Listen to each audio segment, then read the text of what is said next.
அவர் கண்ணே அமர்ந்திருக்கும் நடுவர் அவர்களுக்கும் தமிழ் ஆர்வலர்களுக்கும் என் அன்பு நண்பர்களுக்கும் முதற்கண் வணக்கத்தை தெரிவித்துக் கொள்கிறேன்.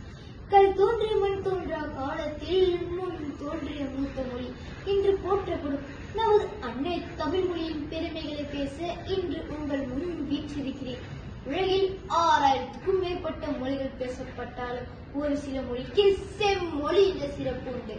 அந்த வரிசையில் காலத்தால் அழியாத இலக்கிய வளங்களை கொண்டு முதல் இடத்தில் நிற்பது நமது தமிழ். அகழ்வாராய்ச்சியில் கண்டெடுக்கப்படும் கீழடி முதல் வானளவு உயர்ந்து நிற்கும் உலக பொதுமறை திருக்குறள் வரை தமிழின் தொன்மைக்கும் அறிவுக்கும் சான்றுகள் பல உண்டு. அவைகளுள் 17 கணக்கு நூல்கள் அறத்தை போதித்தன. சிலப்பதிகாரம், மணிமேகலை தமிழின் காப்பிய சிறப்புகளை உலகுக்கு உணர்த்தின.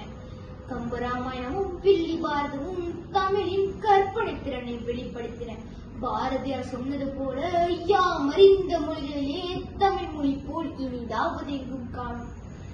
தமிழ் என்பது வெறும் தொடர்புகளும் கரு மட்டுமல்ல, அது நமது கலாச்சாரம், நமது பண்பாடு, நமது அடையாளம். அம்மா என்று சொல்லி தொடங்கும் தமிழின் இனிமை அன்பே சிவம் என்ற தத்துவத்தில் முடிகிறது.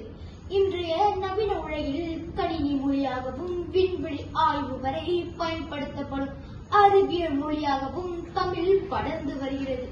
இத்தகைய பெருமை மிக்க மொழியை நாம் பேசுவதற்கும் கற்பதற்கும் புண்ணியம் கோடி செய்திருக்க வேண்டும்.